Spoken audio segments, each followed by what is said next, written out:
West Ham and West Brom will both be looking to build on crucial victories in the Premier League when we both lock horns at the London Stadium on Tuesday evening. West Ham, of course, edged past Burnley 1-0 at the weekend, while Sam Allardyce, yes, that man, Big Fat Sam, claimed his first win at West Brom manager in a thrilling 3-2 victory at Wolverhampton Wanderers.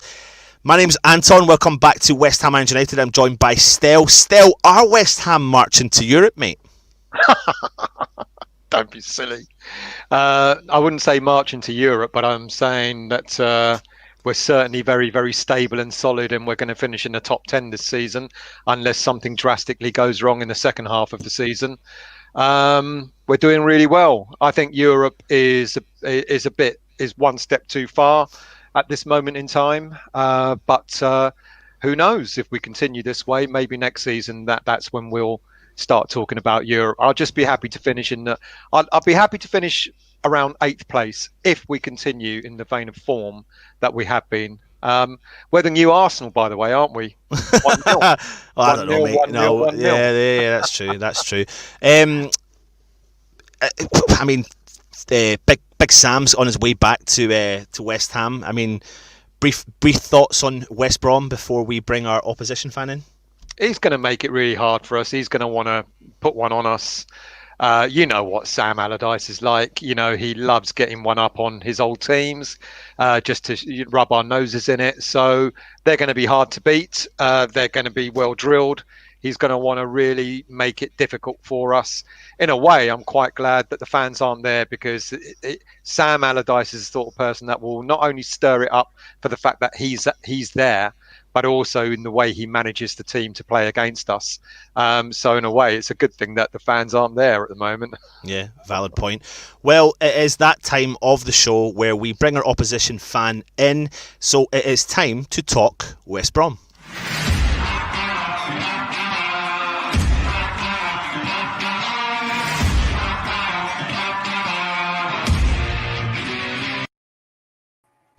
And everyone, can we welcome Joel? Joel, thank you very much for joining us. Can you hear us okay?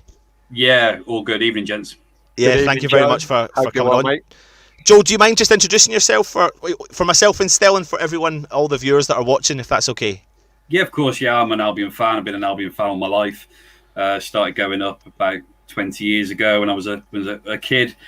I've always been a football person without actually having the ability to play football. So from a young age, I was always very interested in kind of having a career around football, and so journalism was something that I kind of explored, and eventually went to university, got a degree, managed to hold the job that I've got at the moment, which is a privilege to have, and that's the West Bromwich Albion writer for the Birmingham Mail and Birmingham Live. So we're doing that for about 5 years now. It's really cool, mate. Really cool. Yeah, really cool. I suppose it gives not just the fact that you're a fan of the club, but it gives you even more insight into the kind of goings on at the club, etc. And of course, as West Ham fans, we know a lot about Bilic, but we also know a lot about Sam Allardyce. Give me your kind of brief thoughts on the whole Bilic saga, and then obviously now that you've got Allardyce in charge, Joe. Yeah, the end of Slaven's reign was a bit of a. It was a shame, really, the way it all ended. I mean, I think if you speak to the average Albion fan on the street, they'll have very, very fond memories of what Slaven did for the club.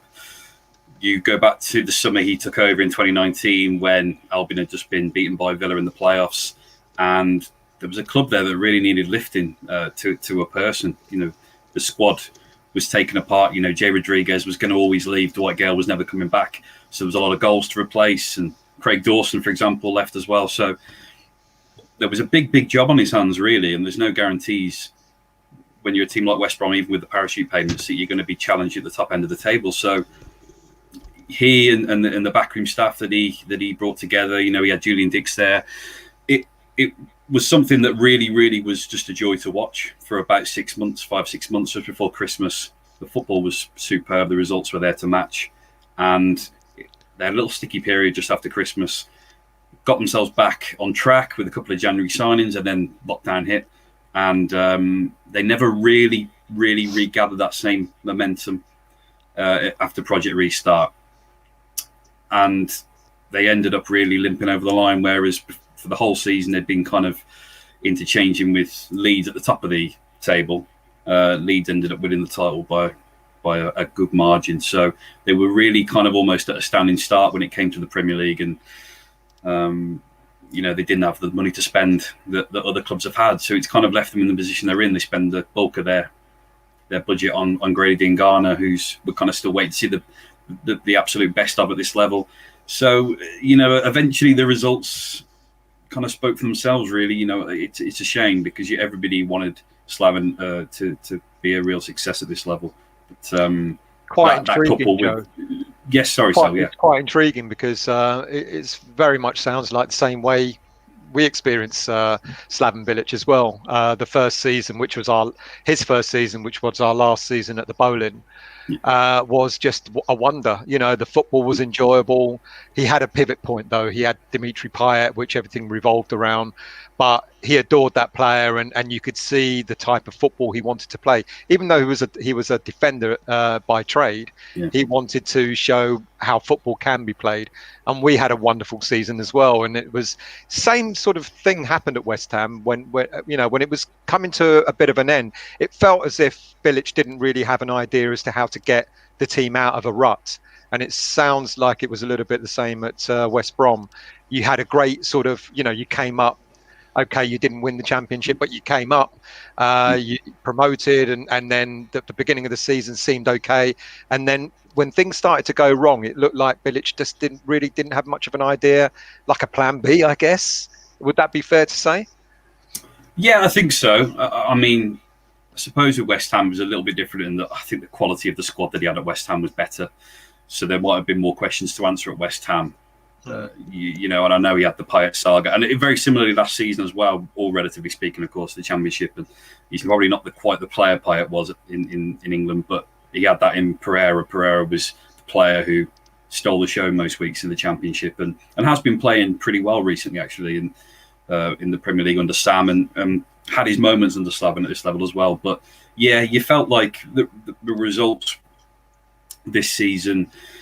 It was just a shame, as you say. They had the one win against Sheffield United in November, and you were hoping that would be a platform for them, and they just never built on it. It was kind of ended up being a bit of a flash in the pan, a bit of a false dawn.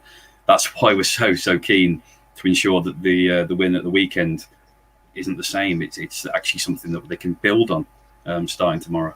And it really is, though. I mean, everyone knows what Wolves have been like. I know they've struggled a little bit more this season, but what's been happening over at Molineux has been good for the Wolverhampton fans. I know not so much for the West Bromwich Albion fans, but then you've got the bragging rights from the game at the weekend. It was a fascinating game, and you won the game 3-2.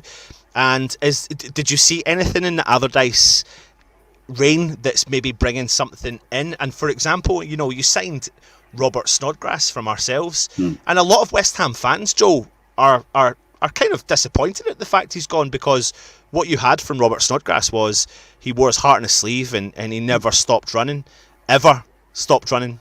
So yeah, what's your thoughts on, first and foremost, the kind of game from Wolves and then Robert Snodgrass?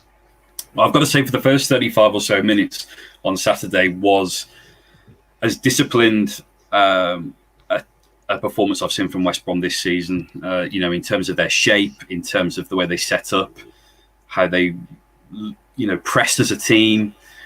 It was perfect. It was absolutely to the letter. It was exactly what I was expecting to see from a Sam team that we hadn't seen in the first few games. So you had that was really, really encouraging. Then there was the fact that they conceded those goals, really sloppy goals, both of them from kind of second phases of set play. So they've kind of given two players an opportunity in the box, and both of those chances have gone in. The second thing that really impressed me about it was the fact that when they did come out in the second half, we haven't seen West Brom score enough goals this season at all. They've been right down there in the goals for column this season.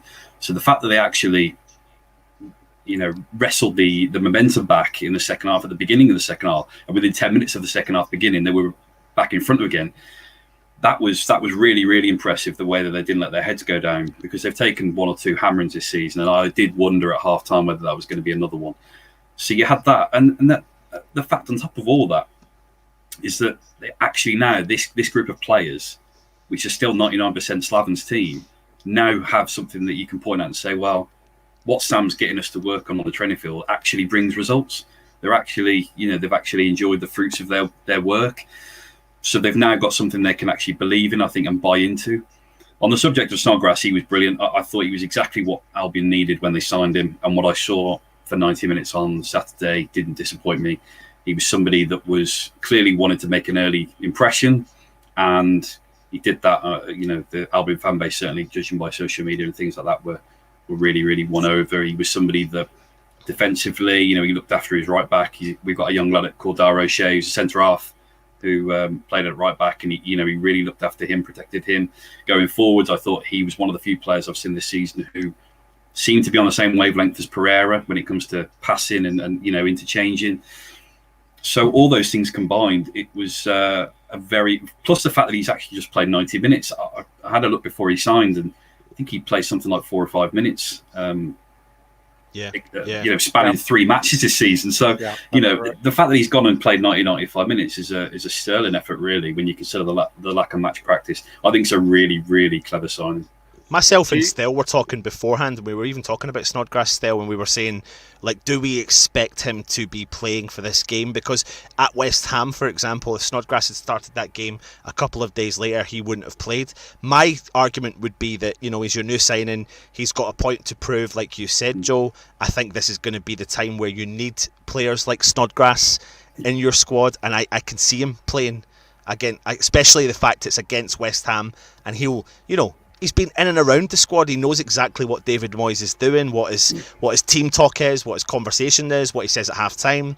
Everything, he's your proper spy, isn't he? He's He is. I mean, we'll have to wait and see to see if he's involved. As I say, I think to come through 90 minutes, I did ask Sam after the game and said, were you ever in any situation, did you think about taking him off? But Sam said he was very, very pleased with how he came through the game. We'll just have to see in the last couple of days how he's kind of come out of it in terms of a recovery, and there's such a quick turnaround. I'm sure he'd have liked another week or so to get another full kind of week of training into him. So we'll see if he gets any kind of look into it. But even if he's not involved, even if he's not on the pitch, he still should be in the changing room, kind of in everyone's face, nattering about. You can just imagine what he'd be like talking about the team he's just left. Yeah. I think I think he will start tomorrow, purely for the fact that it is going to be a game for him where it's going to be a sentimental game, but at the same time, he's going to want to prove to West Ham what we've let go. And I think Sam is also going to G him up and sort of get him in. Even if he doesn't play the whole 90 minutes, I can certainly see him starting the game. And you're absolutely right. He's a good influence on the pitch. And I think that's why a lot of West Ham fans were disappointed that he did go. We look at it, it's quite intriguing that Allardyce did play him the whole 90 minutes because we actually honestly didn't think he had 90 minutes in him. We kind of see him, we were seeing him as a player that might do half an hour, maybe, 20 minutes, something like that. But fair play to the guy. Not only did he play 90 minutes, he put his effort in for the whole. I do think there's an element of that the West Ham fans have been trained to believe that players like Snoddy and other players in the squad can't play the 90 minutes. Yeah, whereas true. Whereas I do believe that, at the age of 33, and I know you've been round the block to a certain extent, but I still think he's capable of performing at this level. And I was one of the fans that was massively disappointed about him going, because I know what he offers in and around that squad. And when he played, and still, every time he played, he was borderline our best performer.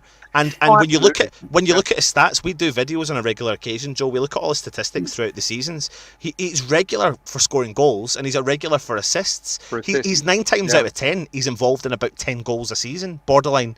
And that's coming from a player that didn't start every single game for West Ham.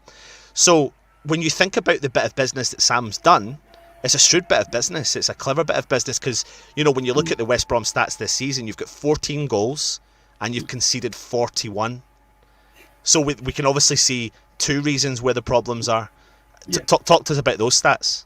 Oh, well, I mean, the goals themselves, it was all about how you spend your limited budget in the summer, really. And Slam was so keen on bringing the band back together from last season, provided it was the right price and that kind of thing. And Pereira was already in the pipeline, so they've managed to bring Pereira back without a problem.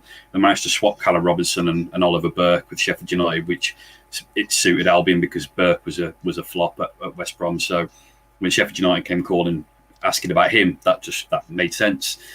Then you had Filip Kravinovic, who returned on another loan spell. Again, he's very much a Slaven Bilic signing, so we'll be interesting to see if he's still at West Brom at the end of this month. I can see his loan spell being cut short potentially.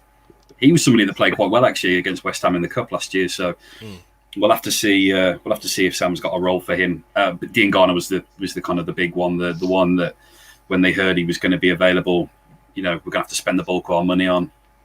Between him and Carlin Grant, who they managed to strike a deal with, he's going to be missing for the next month or so with an injury. You're hoping that the bulk of the goals are going to come with kind of those players, those attackers, because Charlie Austin had fallen down the pecking order. Kenneth Zahor was being loaned out. So beyond that, you had Hal Robson-Kanu. So you were wondering where the goals are going to come from. They weren't as free-scoring a team last season in the Championship as they were the year before, because you had Gale and Rodriguez got about 50 goals between them. And then Harvey Barnes as well. So, all those goals were missing and had to be replaced. And we're still waiting for it. I think Grant is somebody that looks like he could be an inside forward, somebody that could play wide of a big man. But he's been asked to play a lone striker role when he's been fit, and he's only got the one goal this season. So the other thing as well is with West Brom, they're not this Gareth McCauley, Johnny Evans, Chris Brunt kind of team anymore. They're not that, Tony Pulis, will stick it in the box and we're going to score from every set piece. That's just not us anymore. That's something that's been very, very obvious in the first half of the season. For a lot of neutrals would look at West Brom and think, oh, God, they're back in the Premier League again. It's going to be turgid football and boring set pieces. Well, do nothing like it. Do wait for it. Yeah, it's coming, isn't it? Yeah. Allardyce is now your manager, mate. And if you want turgid football, it's on its way in a big way. It's means to end. It's means to an end at the minute, isn't it? I think when you're Tony Pulis is West Brom and you've been in the Prem for 4 or 5 years, you start looking above your station and thinking, why can't we get a Hassan Hootel or a Brendan Rodgers or a, you know what I mean? Or a David Moyes. Or a David Moyes for that matter, yeah. I was loath to say that name, but yeah. So at the minute, it's kind of like we're a new team. We've given like 9 players Premier League debuts this season, so it's not even like we're particularly young. We're just inexperienced. We've got players from overseas, players, that have not played in the Premier League before, that have only ever played in the Championship, for example. So, that's been something which is such a different West Brom team to years gone by. Yeah. Can I ask what you think of? I know he's out injured at the moment, but Slaven put all his faith in Diangana.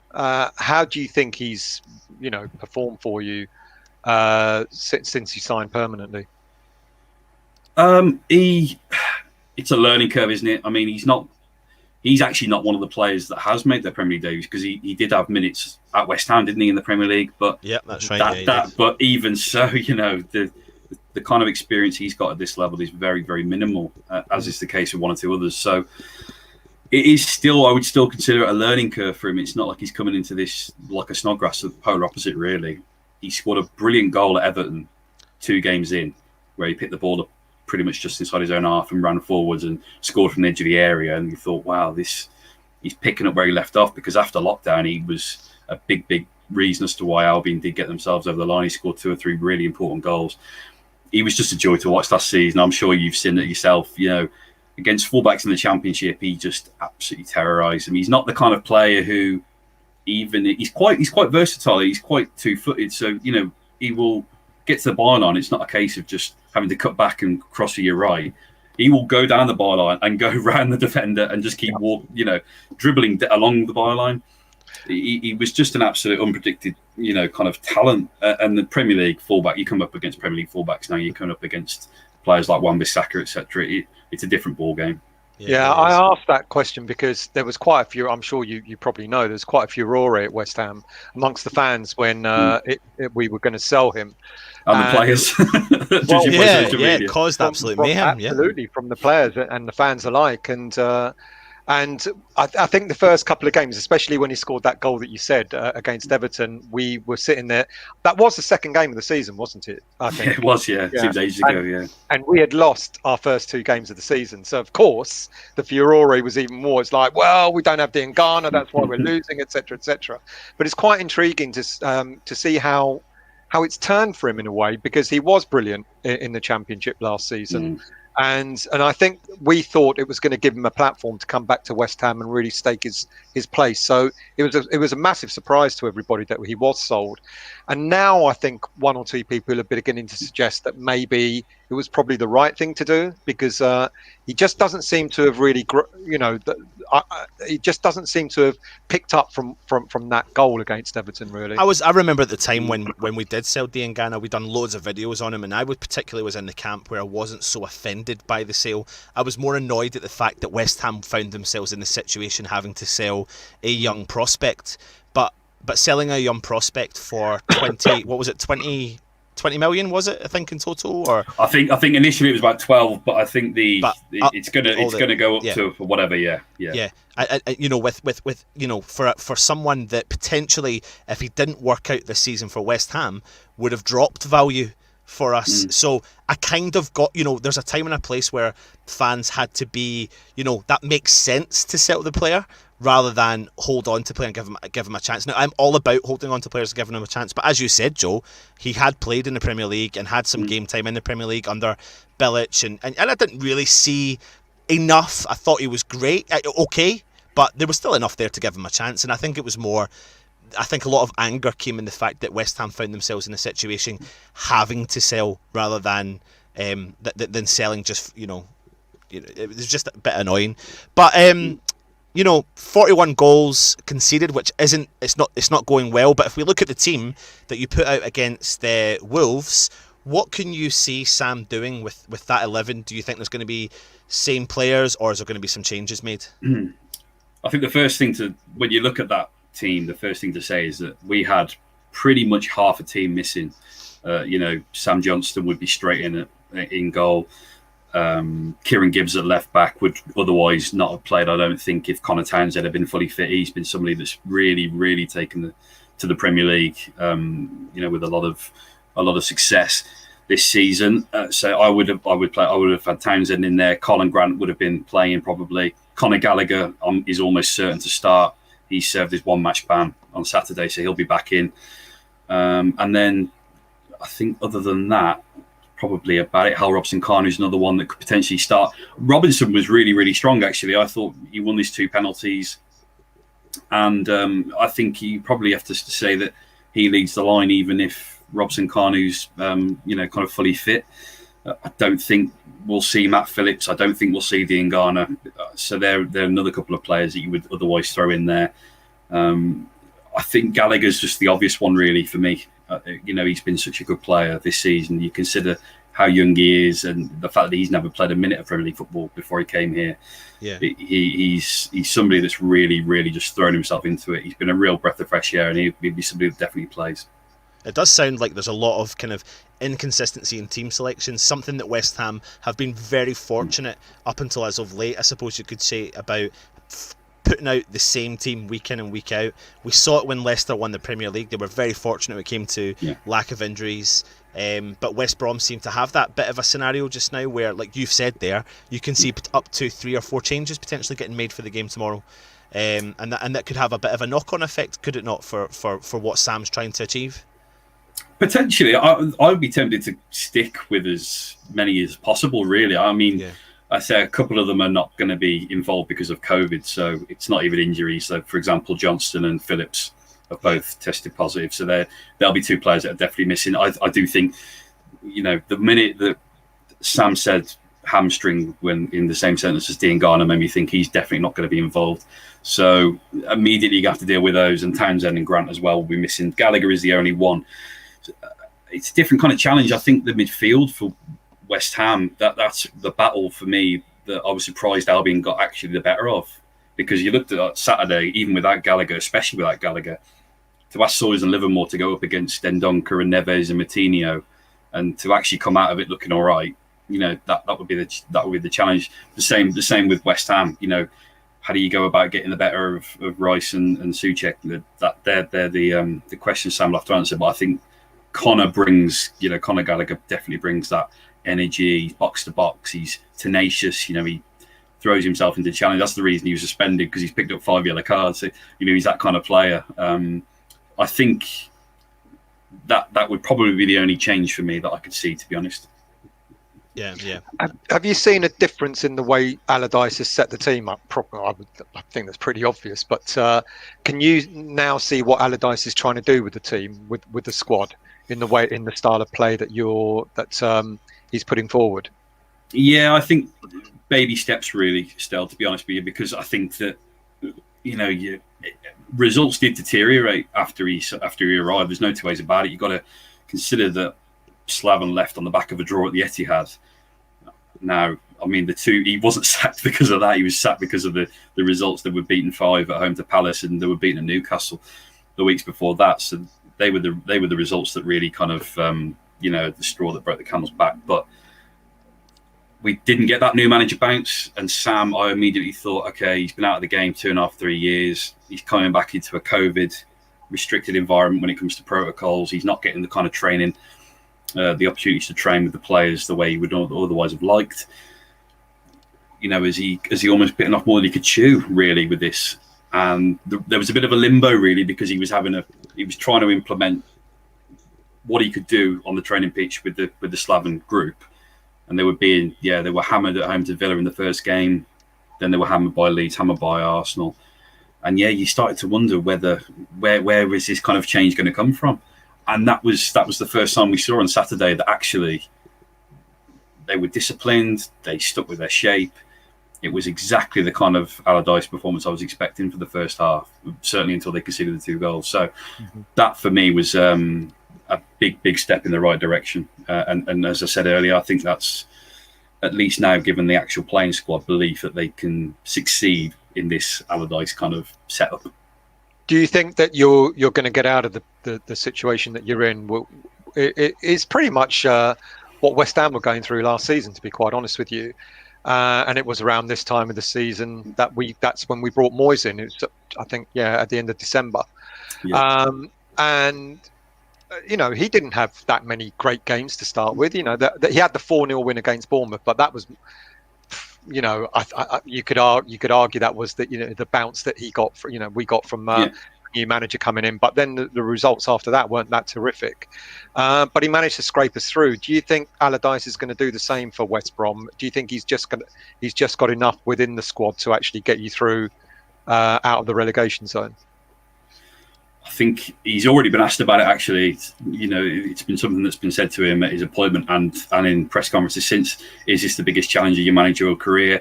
Would it be the biggest achievement of your managerial career, in terms of a survival battle to keep this team up? And I think it probably would be, when you consider that he's taken over a team that had 7 points, I think, on the board. They've now got 11, so he's got 4 points from his first 5 games. And what do you need to stay up in the division this season? Albion are probably going to need another 25, 26 points from their remaining 20 matches. It's very doable, but you're relying on other teams, kind of being dragged down. Newcastle maybe are a team that you could see maybe dropping into trouble. Well, they're losing 3-0 at the moment, so 3-0 is it? God, yeah, there you go. See, so I mean, they're a team that you're kind of banking on. Maybe they'll stick with Bruce for a little bit longer and keep this poor run going. You're looking at Brighton, Burnley, Fulham. Fulham have shown signs that they're ready for a battle. Burnley, will definitely be. I do think Sheffield United have got too much to do. It won't be without a couple more signings. They need 2 or 3 more Snodgrass-esque signings, I think, players that they can go and get. People that can go and try and save the season, kind of thing. Exactly. Yeah. And they probably will be the other side of 30, and there'll be players that have got lots of Premier League experience. But as long as they've still got the desire and a little bit of quality and can have that same positive impact that we saw Snodgrass have on Saturday, then I'm all for it. Yeah, absolutely. Well, listen, Joe, before we ask you for your predictions, let's take a look and see what happened when West Brom took on West Ham in the Premier League last time out, not the FA Cup.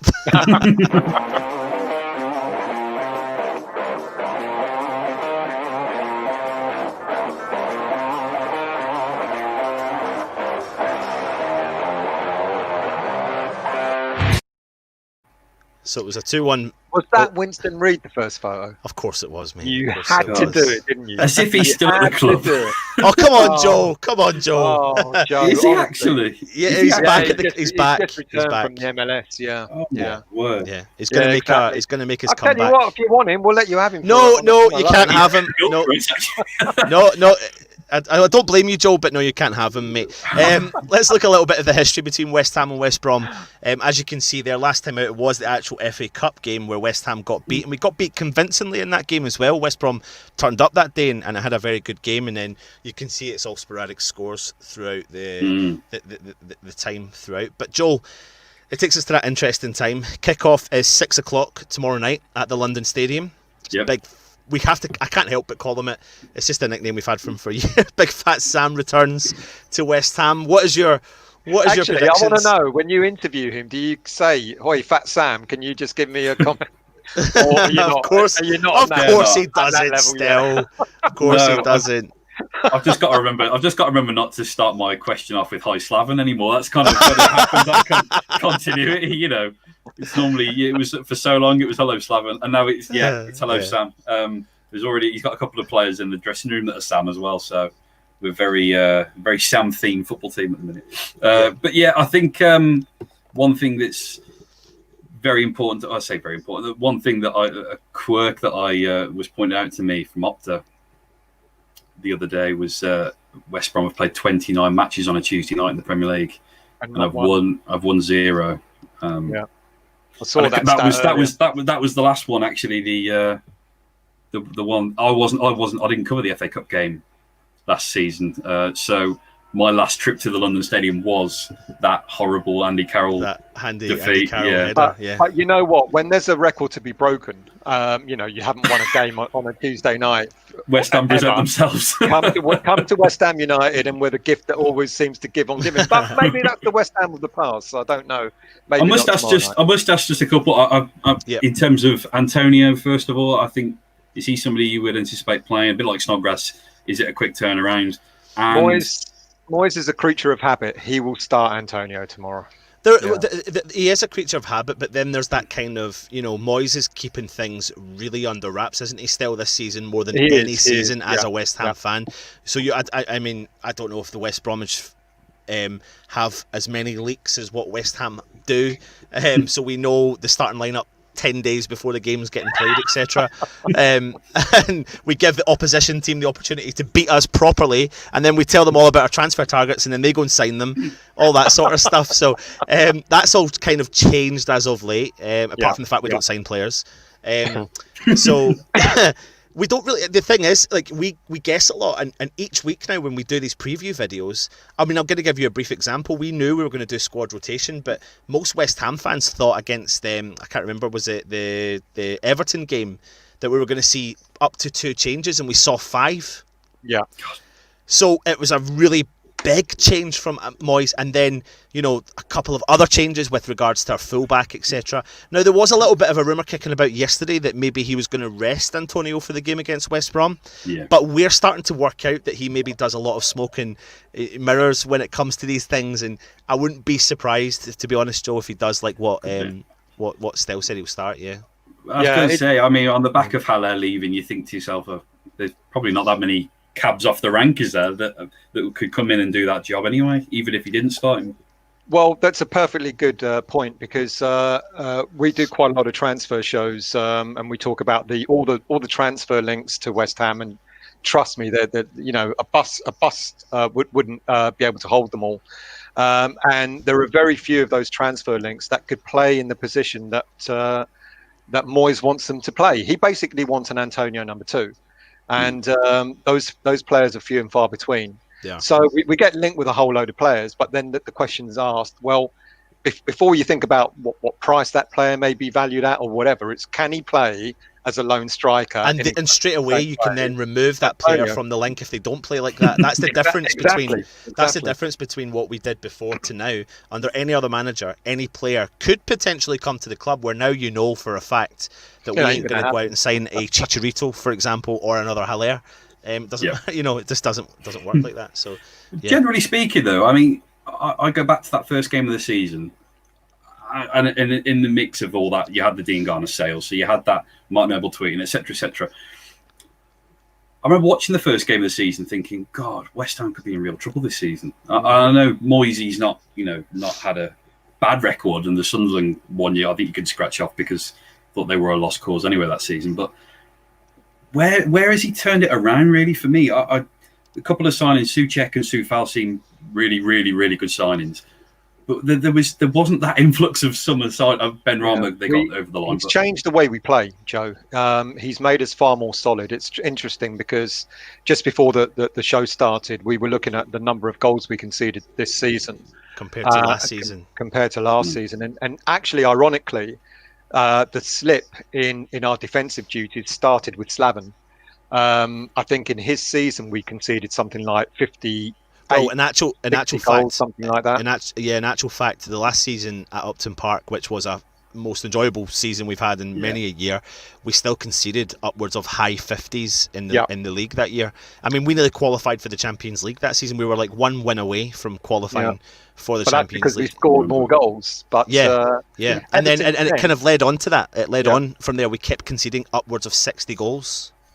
Yeah, and that's they've had good defenders. That's the thing in that time. I think off the top of my head, Bonner's been there a long time, and Reed, of course. Players like is a Reed lover. But I mean, even the players they've got there at the moment, Albion have been linked with Issa Diop this month. But you look at these signings and you think they look good signings, and you're wondering that West Ham got to have a shored up defence in that time. To be honest, like I mean, I used to play as a defender and got a keen, constant interest in watching the defence at West Ham or any team. It's where I focus on the most. And the biggest problem West Ham had generally in their signings was the fact that we signed players not that fit in a system. This is going on until Moyes came in. We signed players to appease maybe potentially the fan base.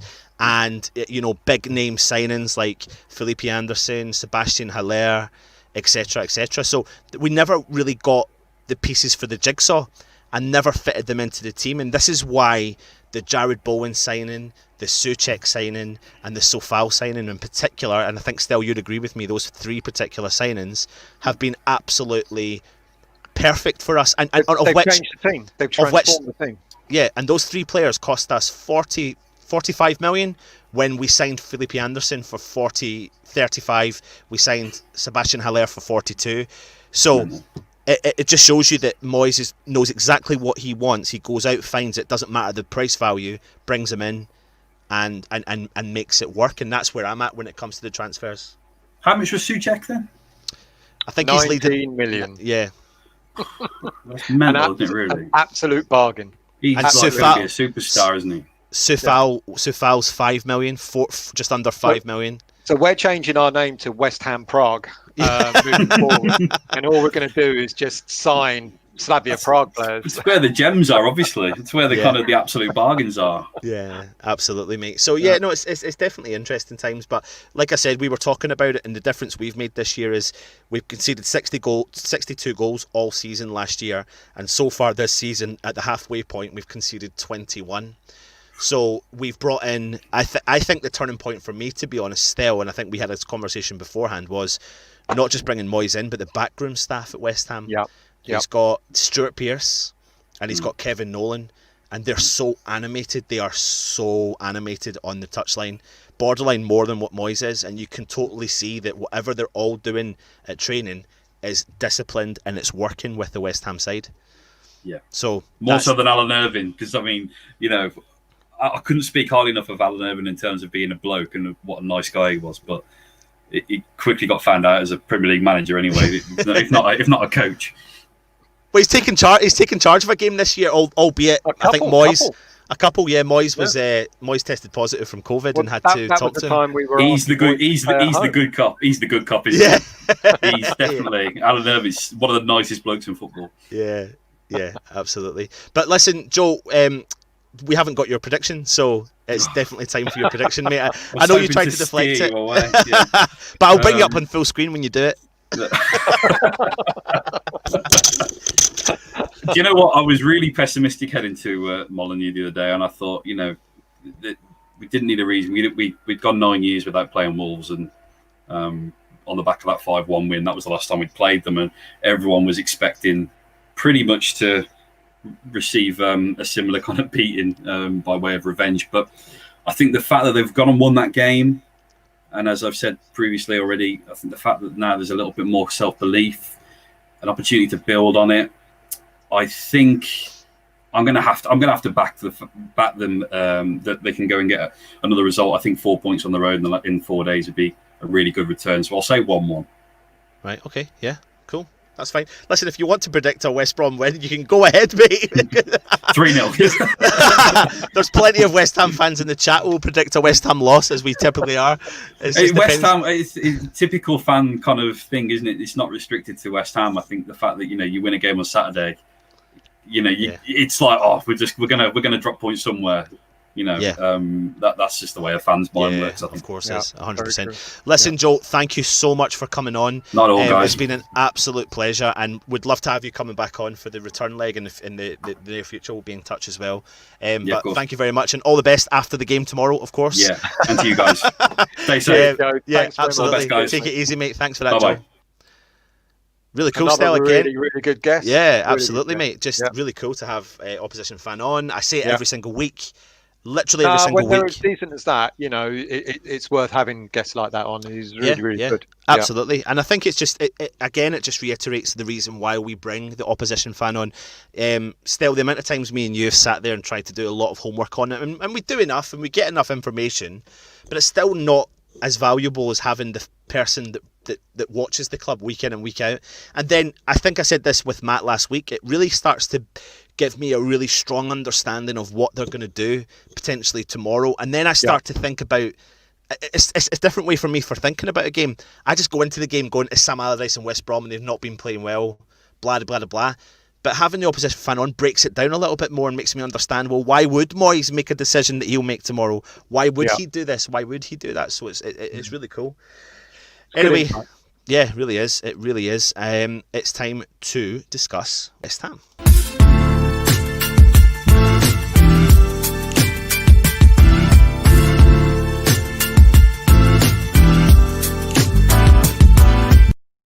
You love all these videos, don't you, Still?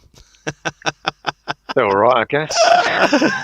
That song that music sounds like some sort of 70s soul singer. Teddy Pendergrass is going to come on in the backstage and start singing. Anyway, that was Still. I don't know what he was talking about, and we'll bring him back on in the near future. I couldn't help myself, Still. You just get me right there, and I just have to go. No, mate, that's why I like winding you up.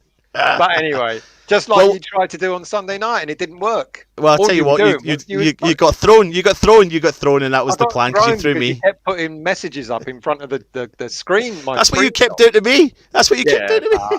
Anyway, listen, what was cool to know about from what Joe said was he's a massive fan of of Winston Reid, so that's good. Anyway, let's have a look and see what David Moyes has said in his press conference.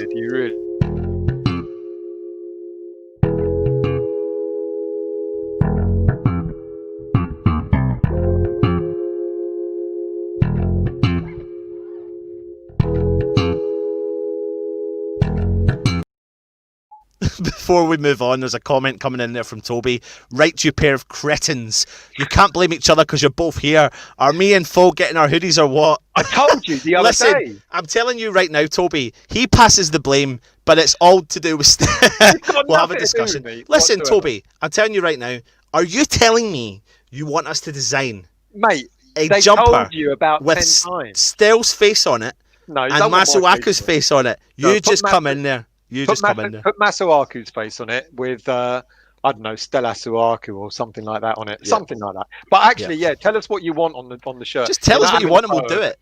I'm not putting my bloody. But if we make all this stuff, if we make all this stuff, and then I'll have about 10 jumpers sitting in my house of Stell's face sitting at me. No. Who's donated? Toby and is it Foe? Foe, yeah.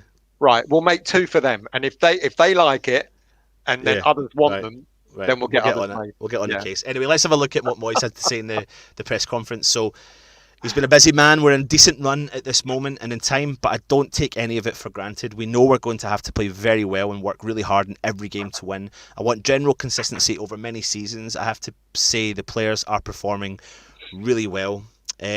Followed up with, we've got a really good squad at the moment with players who are really contributing in the starting 11 and off the bench. We're aware that we're 2 senior players down from a few weeks ago, but if we can get somebody in, great, but if we don't, we'll work with what we've got. 2 senior players down from a few weeks ago on top of 2 players less than every other squad. So in effect, we're 4 players, senior players down from what we should have at this stage in time. Have the lights gone out?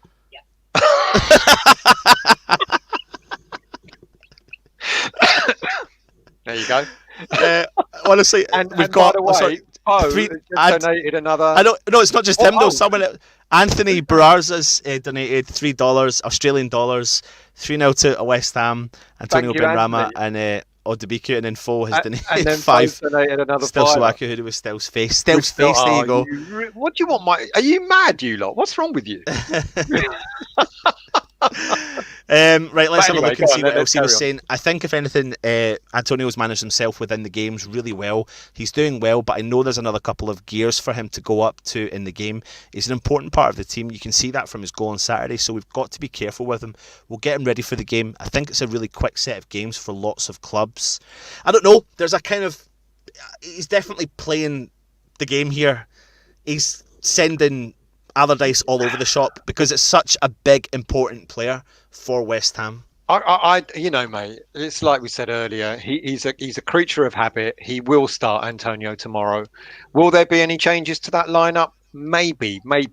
I mentioned on Sunday night that Fredericks is back and Johnson's in the squad. He might just give someone like Creswell, put a meter in. He is done. He might play Johnson to give Creswell a rest. He might play Fredericks to give Sofal a rest, even though I don't think Sofal needs it. He's not going to change the midfield. He might start Lanzini instead of, I don't know, Benrahma, which would be so a mistake for me. They're still starting 11. And before we continue, name your starting 11 in the comments.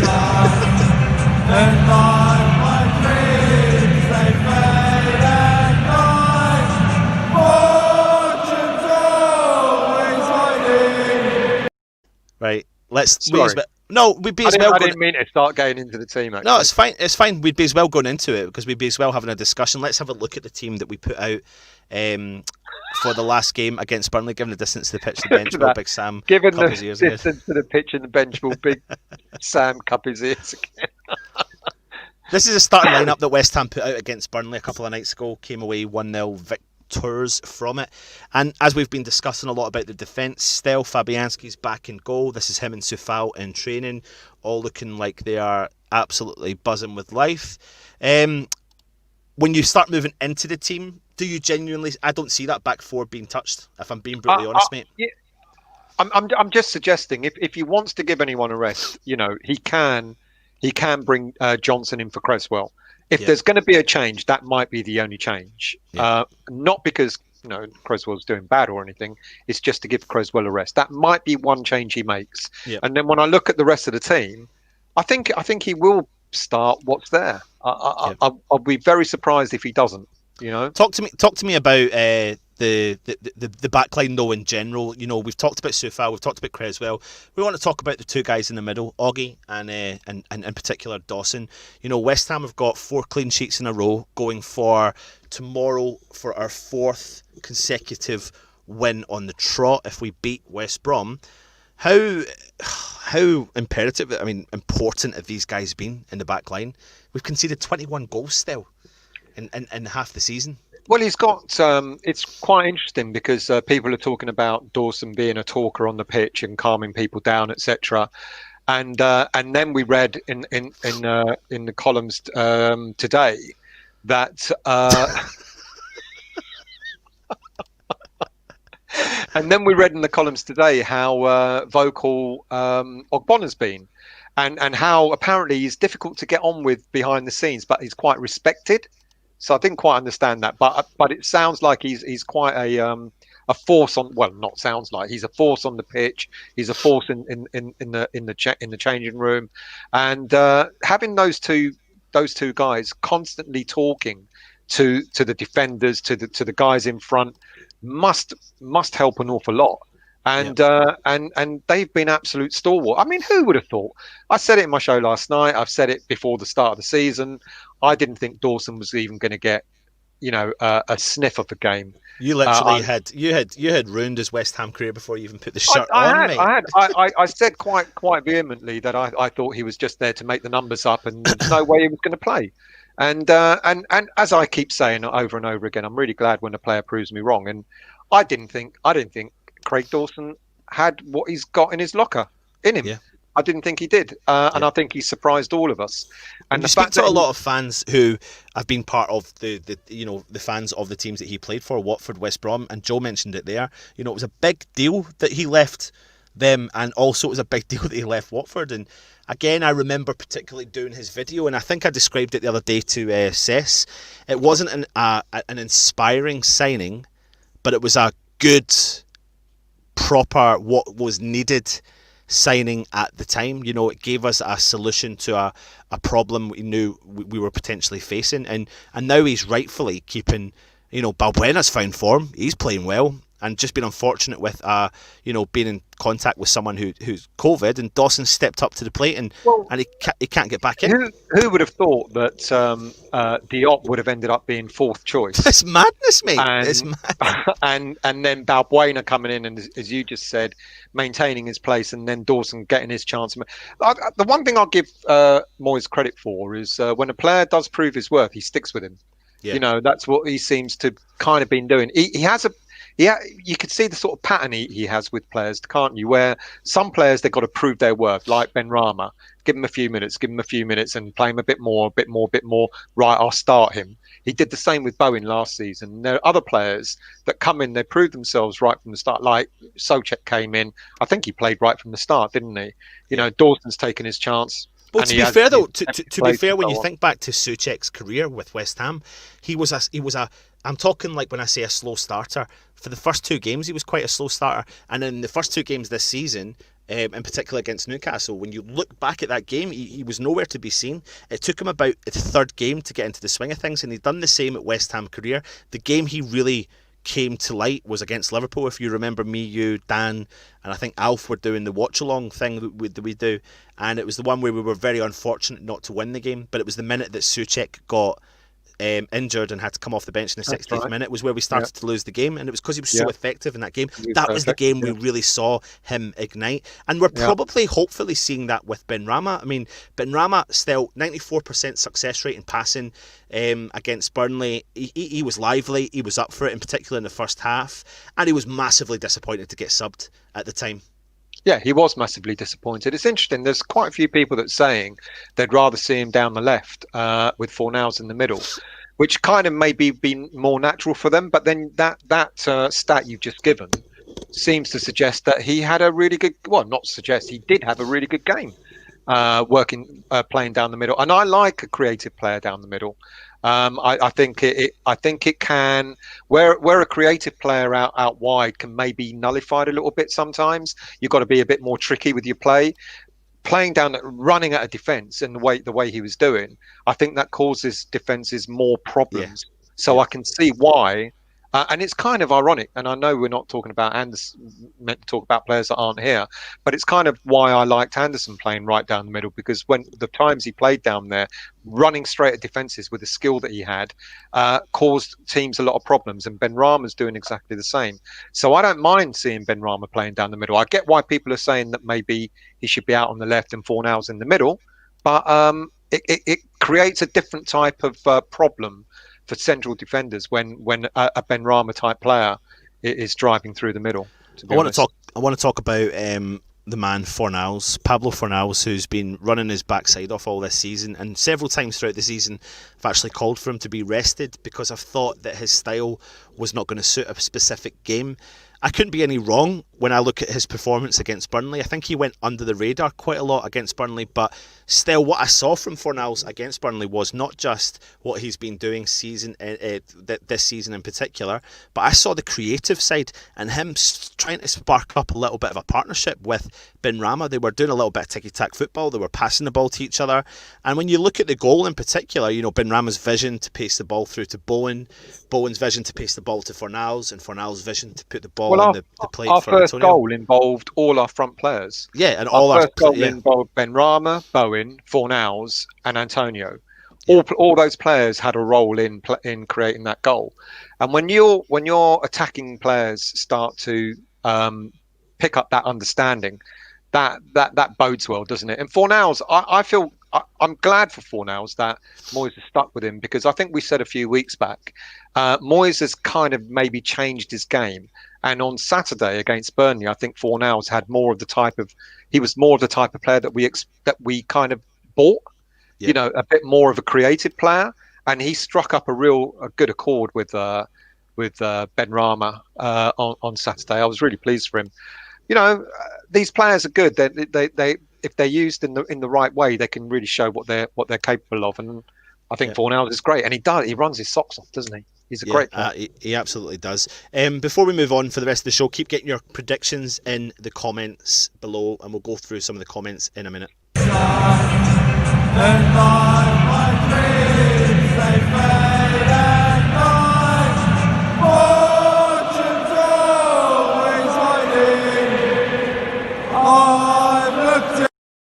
But before we move on to our predictions still and going through some of the comments, some of the guys at Irons United have wanted to do a couple of videos and give you their brief thoughts on the game tomorrow against West Brom. West Ham, West Brom, predictions. It's going to be a very interesting game. Big Sam obviously up against his former club. He'll be, chomping at the bit to try and get a result over us. On West Brom's front, I think they need to fear Mikel Antonio. Fingers crossed he can stay fit for the game, but when he's in form, he's genuinely unstoppable. On the West Ham front, we need to watch out for Callum Robinson from West Brom. He's been very impressive under Bilic and Allardyce. Super quick, tricky players, got goals in him. So we're going to have to be up for the game. I'm going to go with a 3-1 win to the Hammers. I think we may concede, although I'd love us to keep a 5th clean sheet in a row. But I fancy us to score goals. I'm going to go 3-1 West Ham. We continue the good momentum. We push for that top 4 spot. Still early days, but... Top 4? Which player to watch out for from West Brom? The obvious answer would be Pereira or Robinson. But I'm actually going to go with Snoddy. We know what his left foot's like. He's got a terrific left foot. And Big Sam always plays on set pieces. He actually played him at Cam first game, so it saved his legs a bit. It meant he could do more going forward. But also, you've got to think about the fact he's been around the first team for the last 2.5 years. So all our tactics are little, those little nuances that you wouldn't pick out, you wouldn't know as an opposition team. He can give Sam all the inside information. So I think we're going to struggle with that. As the players watch for us, I think as always, it's going to really be at the feet of Antonio. He's quite unique in the way he plays as centre forward. Not many in the Premier League do it. If he's on form, he could bully defenders. So I think it's going to rest on him again. As for a score, I'm going to go 3-1 West Ham. Come on, you Irons. And last but not least, it is Alf Gasparo. Right, looking ahead to the game against West Brom, I think it's going to be a tough match, actually, especially after their great win that they got against Wolves at the weekend. I was a bit surprised by that, but Sam seems to have got them into shape and seems to get them playing a little bit better, which is a worry for us. But I think we can still come away with a 1-0 win, possibly a 2-1. I think it's about whether we can score enough goals, take our chances. I still think we're playing a lot better. I like the way we're putting crosses in and that kind of thing. I think within each game we've got better as the game's gone on. So I think we've got a bit of ability there. My worry is that, Snoddy's gone over there and he had a good game against Wolves. So will he feature again, and will he have a point to prove against us? I think he will. So, there is definitely going to be something there for us to be concerned about. But I'm still hopeful for a 2-1 win for us. And goals from Bonner and Souček, I reckon. Right, turn up. I see where you got the inspiration for your haircut now.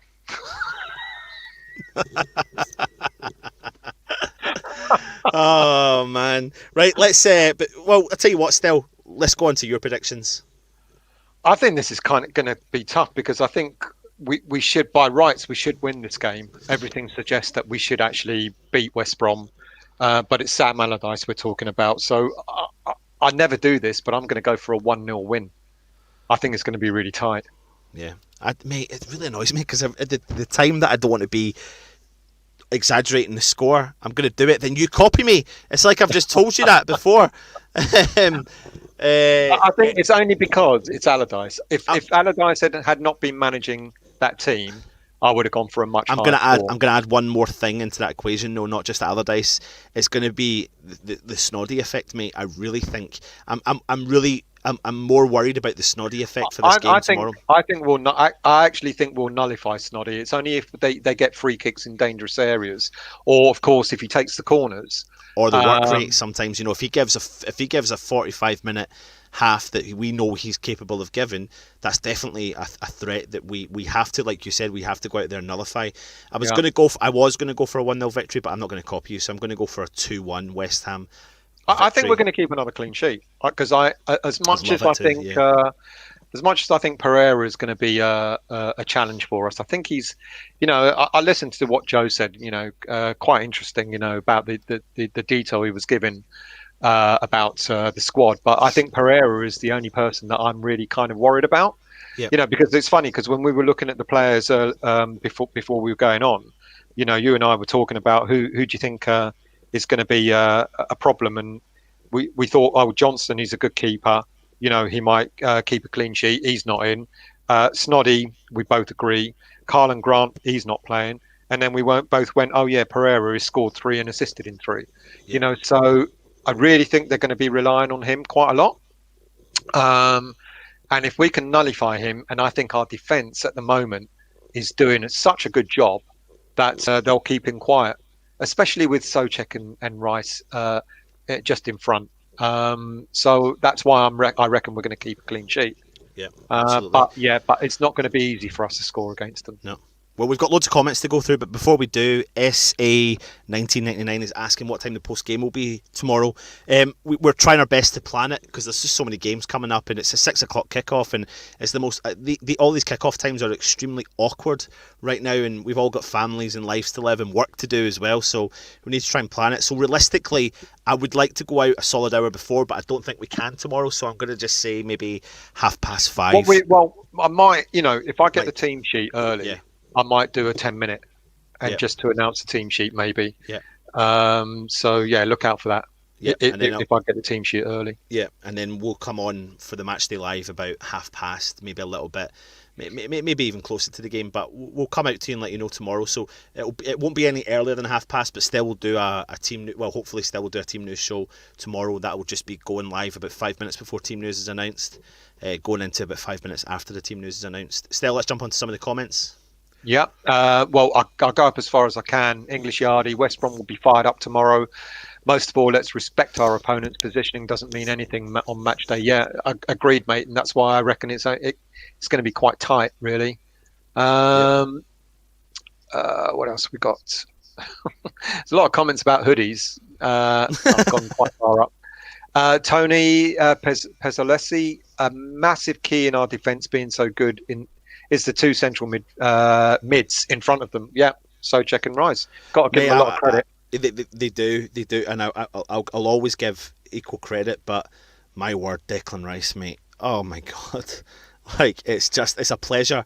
It's a pleasure, and if anything, it's a nightmare that we can't actually be there live to see him play more and more because he just keeps getting better. Don't worry, he'll be there next season when we're back, and we'll still see him play. Teddy Pendergrass, close the door, class track still. There you go. A bit before your time, wasn't it, Anton? Yeah, but we've had discussions about the music though.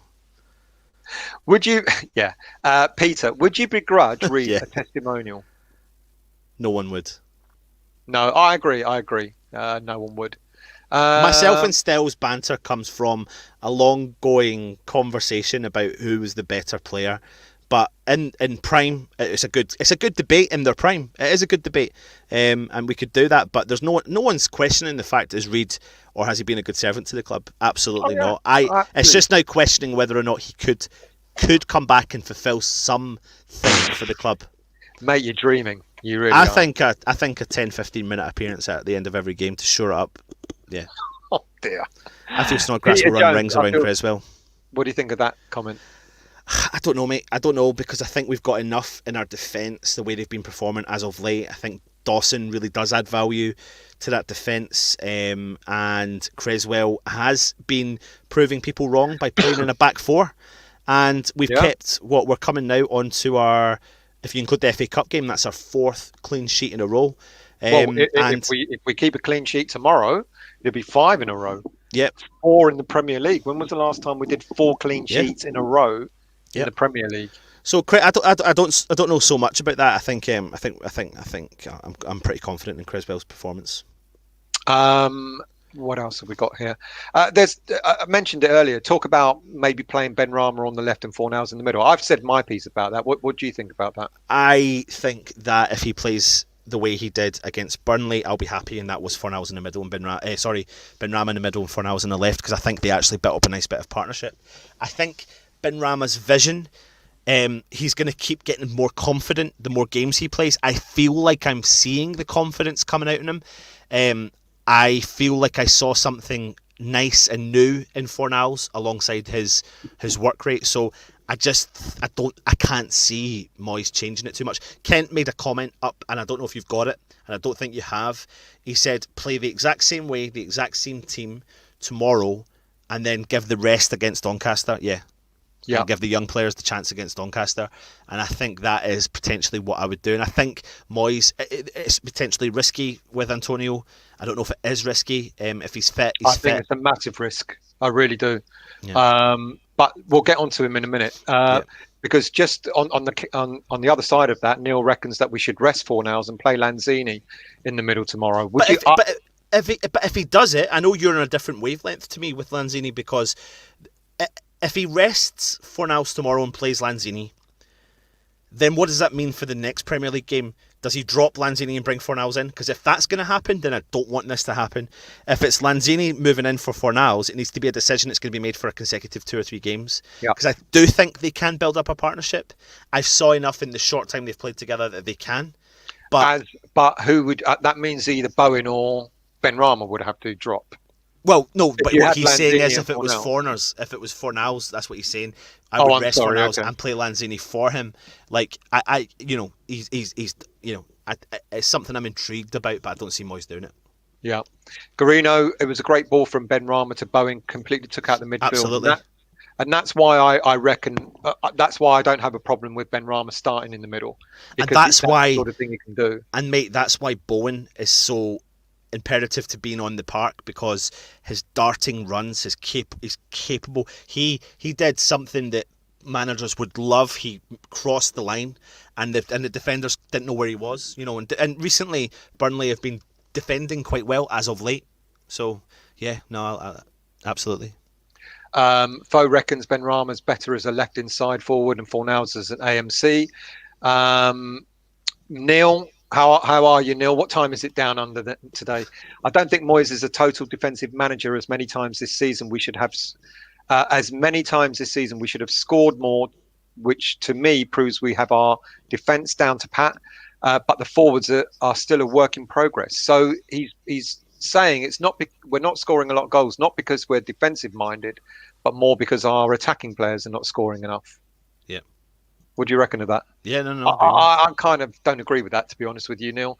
I think Moyes thinks more defensively than he does. I think it holds the attack-minded players back in a way, because players like Fornals are told to do a lot more defending than they may be accustomed to.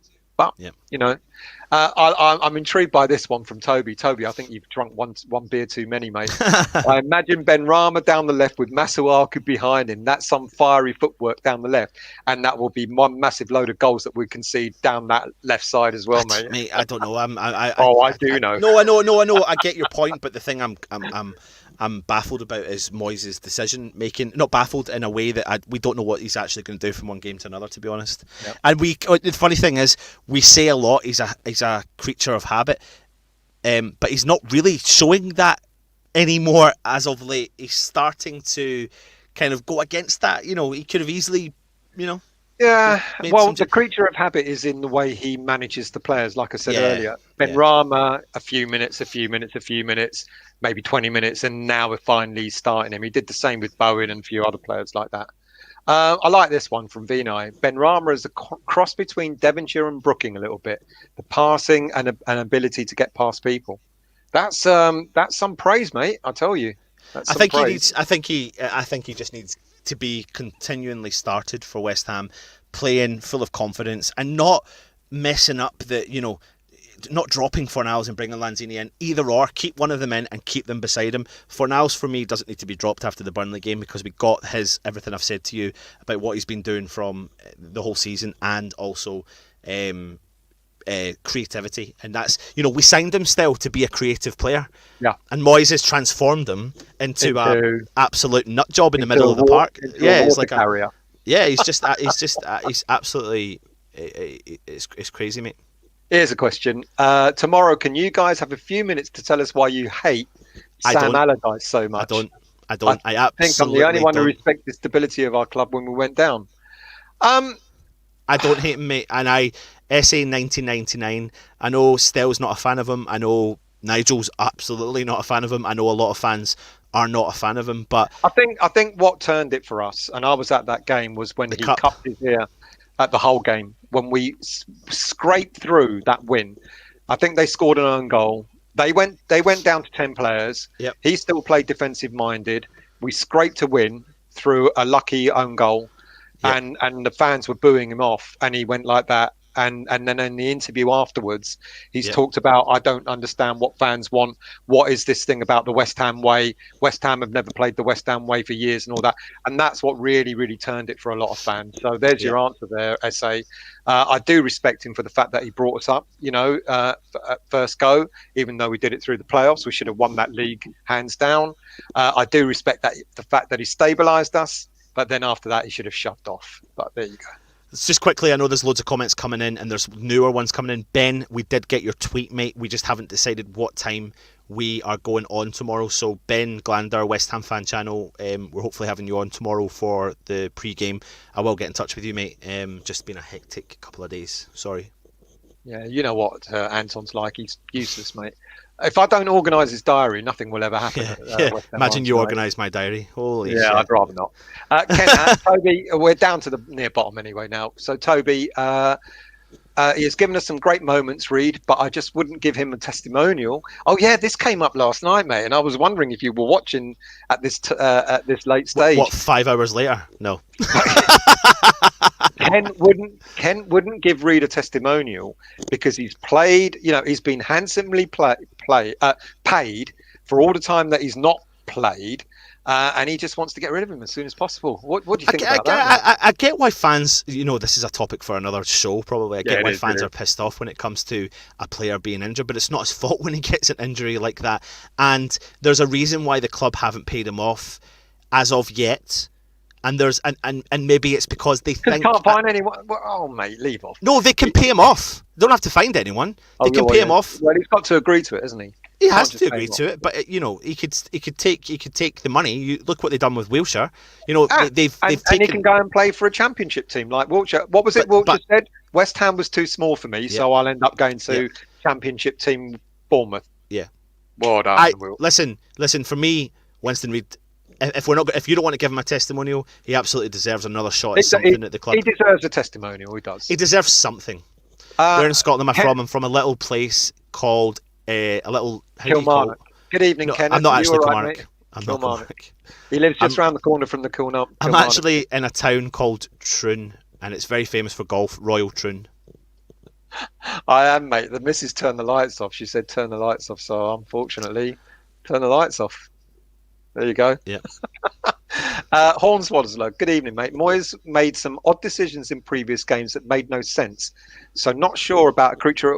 No, that's why he's a creature of habit, because he makes some really odd decisions, mate. We're down at the bottom, mate. Yeah. What we got? Vinay, the longest serving Chelsea player of 9 years, only played 3 times for Chelsea. He was on loan for the rest of the time. Who are we talking about there, Vinay? No idea. No Who idea. he's talking about. And Fo just confirms that you're from Kilmarnock. There was a comment up there, actually. Someone said they should call the show Chel Marnock Ham. Chel Marnock People Ham. do not believe it. I live nowhere near. Anyway, there he goes again. I live nowhere near Chelsea. It's the missus that's got a flat in Chelsea. So there you go. Not me. Listen, thank you very much for watching our preview. We will be around tomorrow for the Matchday Live. Still, we'll be bringing you a team news video. If I get it early. Yeah, and then we will be doing the Matchday Live straight after it. We'll be doing a highlights and words video after that, and that is Tuesday. There's a lot there, Kenneth. Yeah, and there's then more videos coming out in the week, so just keep an eye on the channel. Make sure if you are watching, subscribe to the channel. Just hit that subscription button, and then you hit the little bell notification that lets you know when the video comes on. Stel's being told he has to go to bed, as She you can wants a probably glass see. of wine. It's bloody 10:30 at No, night. it's not wine. It's a cup of tea. I'm going to make her a cup of tea. And by the way, there you go, more hoodies. Yeah. Reece, people have been donating for the hoodies. We've got 2 on order already, mate. So make sure you tune in and make sure you keep commenting. And when the video, do you know what? See, when the video stops as well, comment in the comments, because Stel's going to spend his whole night on the West Ham account replying to you as well. No, bloody well not. Anyway, come on West Ham tomorrow. Hopefully we can stick it up to Big Sam. Have you given your prediction? I gave mine. Yeah, it's 2-1. 2-1. Yeah. Yeah.